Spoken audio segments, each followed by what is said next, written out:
Fala galera, beleza? Tudo bem com vocês? Espero que sim. Professor Daniel, de Geografia, e hoje nós vamos dar continuidade ao conteúdo da agropecuária brasileira. Vocês podem perceber que eu voltei um pouquinho, alguns slides daquilo que a gente já tinha caminhado, mas só para a gente pegar a base para continuarmos onde a gente tinha parado na aula passada. Então a gente vem falando sobre a agricultura brasileira, a agropecuária, o sistema agropecuário brasileiro, e a gente entendeu mais ou menos como é essa estrutura no que se refere ao tipo de produção, o que é que se produz, se é uma agricultura e uma pecuária intensiva, extensiva e para que ela se destina. Nessa parte da agropecuária brasileira, a gente vai falar mais sobre uma estrutura social, tá? Sobre a característica social que a agricultura no Brasil tem. Tudo bem? Tranquilo? Então, a gente começa com essa pergunta aí. Reforma agrária. O que é? Precisa? O Brasil já fez. Há uma necessidade de reforma agrária no Brasil? Outros países por aí afora já fizeram, não vão fazer? Em que situação é essa? Então, desde o início do conteúdo até, e principalmente agora, eu acho que o que é mais importante para a gente entender e para que é necessário fixar para a gente é sobre essa questão da reforma agrária, é sobre a questão social da agropecuária brasileira. Então, a ideia é que no final desta aula vocês tenham um posicionamento, se favorável ou não, e como deve acontecer, se for acontecer, e por que sim, por que não, enfim, a opinião de vocês que vocês vão estabelecer a partir dos fatos e daquilo que vai ser estudado no decorrer de hoje. Quando a gente fala sobre a terra, a gente tem que entender que ela está prevista lá na Constituição, no Estatuto Brasileiro. E lá ela tem uma função específica. A terra ela tem uma função social. Que função social seria essa da terra? A terra ela tem a função de produção. A função social da terra é produzir, porque é da terra que se tira o sustento das famílias. A gente vai perceber no decorrer do conteúdo que muitas pessoas têm a terra, mas não produz, porque vê a terra como uma especulação imobiliária. É um dinheiro que está guardado em forma de um bem, e quando precisar, quando for oportuno, quando houver uma valorização, eu vou lá e vendo e troco por aquilo que eu quero. Mas é perceptível que não existe a terra, nesse sentido, não cumpre sua função social como no Estatuto. E o Estatuto vem estabelecer o que é essa terra, qual a dimensão dessa terra, quem deve ter, quem pode, e etc. E ela determina assim, que uma porção de terra, que é que ele chama de módulo rural, é uma unidade de medida a respeito de uma porção territorial. E ele coloca como uma média, seja explorável para absorver a mão de obra de 4 pessoas adultas, ou uma jornada, um total de 1.000 jornadas anuais. Para o Estatuto da Terra, esse módulo rural deve garantir a subsistência e o progresso social das pessoas que vivem da terra. E aqui a gente já vai desmistificando algumas coisas que as pessoas pensam assim, que quem trabalha na terra não pode ter coisas diferentes, ou deve viver apenas da terra como matuto, não pode ter um carro, não pode ter uma casa boa, enfim. Principalmente quando fala de subsistência, as pessoas acham assim, eles plantam couve, comem couve, eles plantam arroz, comem feijão, comem arroz, plantam feijão e comem feijão, etc. Não. A subsistência é que você vai tirar da terra aquilo necessário para sobreviver. E sobreviver bem. Não precisa ser ruim. É porque a maior parte da população do Brasil que vive de subsistência vive em uma situação um pouco complicada, por diversos motivos que a gente também vai debater aqui. Mas o Estatuto da Terra vem dizer que esse módulo rural deve garantir uma subsistência, um progresso social a essa população que vive da terra. A área desse módulo rural ela pode variar de acordo com a região, localização da propriedade, fertilidade do solo, clima, etc. Por exemplo, um módulo rural em Sergipe ele tem uma dimensão. Esse módulo rural, por exemplo, no Amazonas, na região norte, na região centro-oeste, ele vai ter uma outra dimensão, porque é uma outra realidade. E dentro desses módulos rurais, a partir desse módulo rural como base, é que a gente vai determinar quem é minifúndio, quem é latifúndio, e esses latifúndios eles têm umas variações. Claro, vocês já ouviram falar sobre isso, é um minifúndio, é um grande latifundiário, ou seja, é uma pessoa que tem um grande lote de terra, ou ele é um pequeno minifundiário, que é mini, né, que já diz assim, ele tem uma pequena porção de terra onde ele produz ali para a subsistência. Então, quem é o minifúndio? É todo imóvel com área menor que a do módulo rural, da respectiva região que ele dá. Por que da respectiva região que ele está? Da respectiva região geográfica? Porque, como eu falei para vocês, esse módulo rural ele pode variar de acordo com a região. É responsável pelo abastecimento interno do mercado no mercado brasileiro. Quando a gente falou lá sobre agricultura de intensiva e extensiva, eu falava sobre isso. São as pequenas propriedades de policulturas que abastecem o mercado interno brasileiro. E as grandes fazendas, os grandes latifundiários, eles têm como objetivo o comércio internacional, as grandes exportações. Então vejam que o minifúndio, que a maior parte da população brasileira está aí, no minifúndio, ele é menor do que o módulo rural, ou seja, é uma propriedade, vamos lembrar que o módulo rural é uma propriedade para absorver pelo menos a mão de obra de 4 pessoas adultas para garantir a subsistência e o progresso social. Logo, o minifúndio nem sempre vai garantir esse progresso social. Por isso que, às vezes, na grande maioria das vezes, a gente tem essa associação, essa relação de que a pessoa que vive do campo precisa ser pobre. A pessoa que vive do campo precisa viver presa àquela condição de vida. E subsistência significaria comer apenas o que planta. E não é isso. Bom, o latifúndio por dimensões. E aí vocês agora vão começar a ver as grandes diferenças na quantidade de terras que as pessoas têm no Brasil. Enquanto o minifúndio é todo imóvel com área menor que a do módulo rural, a gente está dizendo aqui que o latifúndio por dimensão é toda propriedade que seja superior a 600 vezes o módulo rural da respectiva região geográfica. São aquelas grandes latifundiários que vão exportar aquelas monoculturas para a exportação. Vejam, se um módulo rural é para garantir a progresso social e subsistente da pessoa, a gente está falando de pessoas que têm 600 vezes o módulo rural. Então percebam que aí já mostra a diferença e uma grande concentração de terra por parte de algumas pessoas e onde a maior parte da população tem o mínimo de terra e uma pequena parte da população tem o maior número das terras. 600 vezes o tamanho do módulo rural. Então sempre traga a conta à mente aquela pergunta: a reforma agrária ela é necessária? O latifúndio por exploração é propriedade de dimensão menor que o latifúndio por dimensão, deve ser igual ou maior a relação ao módulo rural. Normalmente, áreas improdutivas não atendem à função social da terra. São aquelas grandes propriedades, maior do que o módulo rural, menor que o latifúndio de dimensão, que o cara não produz.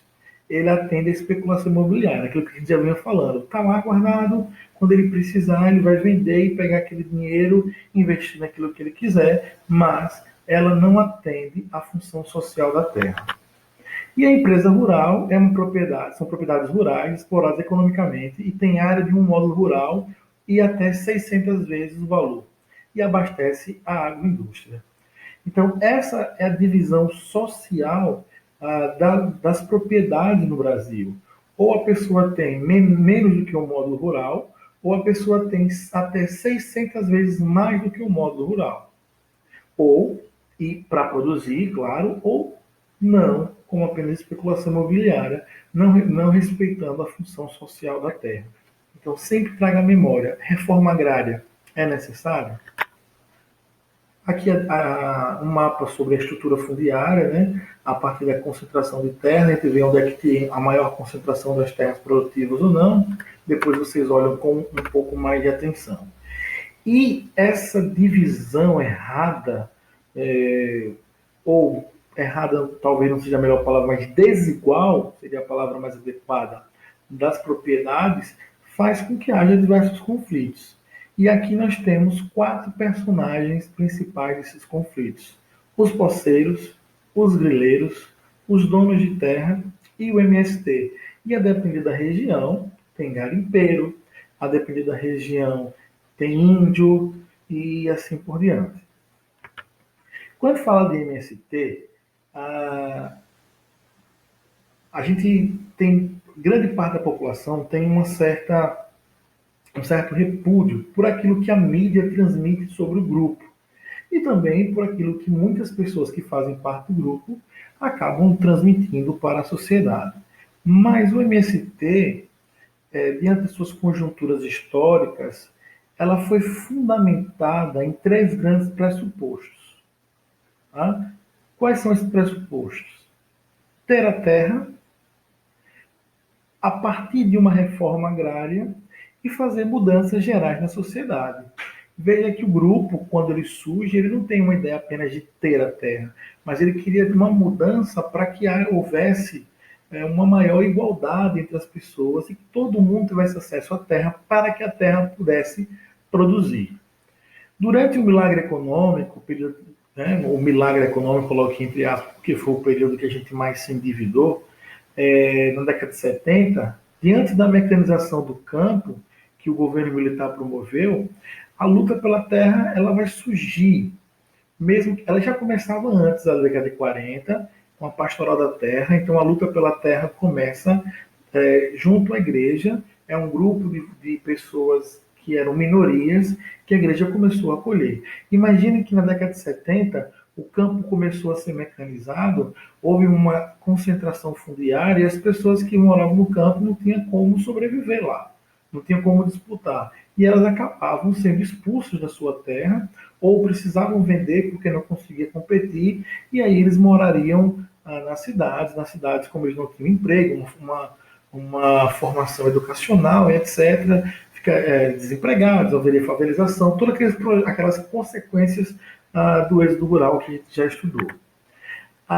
Como é que o MST ele passou a trabalhar depois que houve essa mecanização do campo, essa alta concentração? Eles começaram a fazer ocupações daquelas áreas improdutivas. Eles não querem invadir uma terra que já tem algo produtivo, uma grande fazenda. Eles invadem para pressionar o governo naquelas terras que não exercem a função social da terra. E aí essa questão de se certo ou errado, esse pressuposto, e aí vejam que eles chamam de ocupação, não invasão, porque invasão seria se a terra fosse produtiva para eles, e ocupação porque são áreas improdutivas. Então, esse grupo ele atua da seguinte maneira: eles ocupam áreas improdutivas a fim de pressionar o governo a repartir as terras que desde o período colonial elas nunca tiveram uma boa divisão, nunca foi pensado uma divisão justa para todos.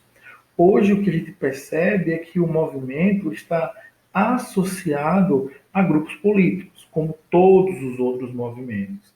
E a pergunta é: o MST hoje é um grupo de manipulação política?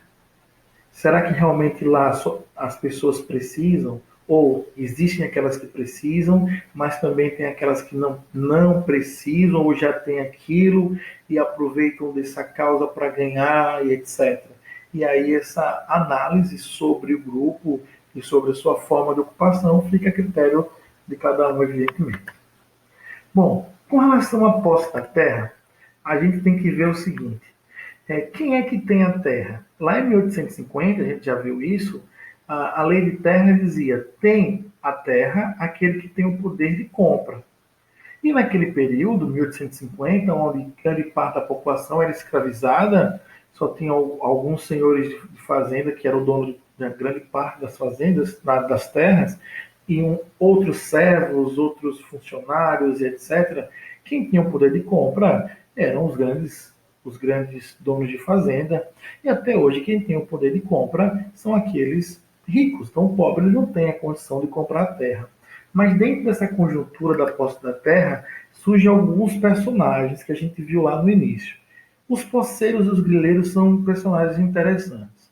Os poceiros, eles são aquelas pessoas que ocupam áreas que são improdutivas e tentam a legalização por meio legais. Fazem ocupação como MST, mas não estão necessariamente relacionados, ligados ao MST. Tem uma terra lá, ninguém é o dono, ou o dono não apareceu, uma terra improdutiva, às vezes não é nem cercada, então eles vão lá, cercam, ocupam, começam a produzir para sobreviver e depois tentam de alguma forma legalizar a terra para eles. Os grileiros, eles fazem esse mesmo caminho. A diferença é que eles tentam a legalização entre aspas, da terra por uma forma, por um meio ilegal, por um meio ilícito. Normalmente eles estão a serviço de grandes latifundiários. O cara tem uma fazenda, ele quer ampliar sua fazenda, ali próximo tem algumas terras que não ninguém sabe quem é o dono, etc. Ele contrata esse cara vai, invade a terra, cria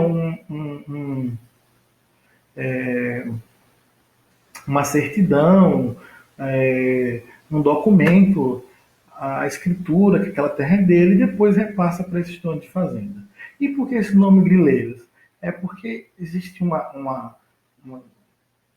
costume de, assim, às vezes aparecia a pessoa com duas pessoas diferentes com documentos da propriedade, registrado em cartório e tudo mais, dizendo que a propriedade era dele. Então, chegam duas pessoas, João e Pedro. João tem um documento que a fazenda é dele, mas Pedro também tem um documento que a fazenda é dele. E ambos os documentos parecem autênticos porque vieram do cartório, etc. O que é que os grileiros faziam? Forjavam um documento, colocava dentro de uma caixa com grilos. E os grilos liberam a toxina e acabam envelhecendo esse documento. Então, eles davam uma característica de um documento mais velho. Logo, o documento mais antigo, já que os dois são legais, tecnicamente, o documento mais antigo seria o documento correto daquela propriedade. E dentro do campo, existem relações de trabalho, como na cidade. Que relações são essas no campo? Existem aqueles que são assalariados permanentes. João tem uma propriedade grande e ele contrata Maria, Joaquina e etc., Pedro, enfim, para trabalhar para ele, e aí ele paga o salário para essas pessoas trabalharem. Existem aqueles assalariados temporários. Eu contrato eles em épocas do ano para trabalhar. Depois eles são dispensados. São os chamados boia fria. Por exemplo, o corte da cana na região sudeste. A cana tem a temporada lá de corte. O cara contrata trabalhadores, vão lá durante 2, 3 meses, cortam cana, depois voltam para suas casas, para suas cidades. Nós temos o que chamamos de corumbás, né, que são os trabalhadores que são boias frias também, temporários, mas são típicos da região do Nordeste. E aqui no Nordeste chamam ele de corumbás, mas também a gente acaba chamando de boia fria. Nós temos também o peão, que é aquele trabalhador típico da região Norte, que eles são contratados também para trabalhar. São tudo denominações nessas relações de trabalho no campo. Aí a gente fala sobre o trabalho familiar, que é quando uma família tem uma propriedade e a mão de obra empregada ali é a mão de obra familiar. E o excedente agrícola pode ser comercializado nas feiras. Não quer dizer que o pai não dá um salário ao primo, ao tio, etc. Dá, mas a organização estrutural é da família. Nós temos também o arrendatário, é aquele que vai arrendar a terra. O que é isso? Eu vou alugar a sua terra. Você tem uma fazenda, uma propriedade, você não trabalha nela, eu vou lá, alugo a ela, vou fazer um arrendamento e produzo, e todo mês eu pago a você uma contribuição por, pelo aluguel da terra, né? E etc. E os parceiros, que podem ser meeiros, terceiros, etc. O nome já diz, meeiros é porque meio é meio, terceiros é porque é um terço da produção. São parcerias fixadas entre o dono da terra e um trabalhador rural. E quando o cara termina a produção, ele divide. Eu tenho a fazenda, Pedro não tem nada, não tem terra. Então Pedro entra na minha fazenda e trabalha. Só que eu não quero pagar a Pedro um salário, etc. E não quero ter custo nenhum, a não ser o lucro pela propriedade. Então o que eu faço? Deixo minha fazenda na mão dele, ele produz e ele passa uma parte da produção para mim. Se eu for meeiro, é meio a meio. Se eu for terceiro, é um terço e assim por diante. Então, é essa a estrutura social do nosso campo, tá? Da agropecuária brasileira. E aí cabe a cada um fazer uma análise, uma reflexão, se diante dessa estrutura que vocês veem no campo, fazendo uma relação com o que a gente vê na sociedade, na nossa política, na nossa economia, se realmente existe uma divisão justa, tá, das terras, historicamente falando até os dias de hoje, se sim, ótimo, não precisamos fazer uma reforma agrária. Se não, se vocês acham que essa divisão nunca foi justa e acaba não sendo justa hoje, talvez a reforma agrária seja um caminho. A forma que vai acontecer são outras questões que a gente vai e pode discutir em uma outra oportunidade. Beleza? Então, por hoje é só. Espero que tenham gostado. Anotem as dúvidas. Na próxima aula já teremos nossa live, nossa aula online para tirar todas as dúvidas, ok? Um grande abraço e saudações geográficas.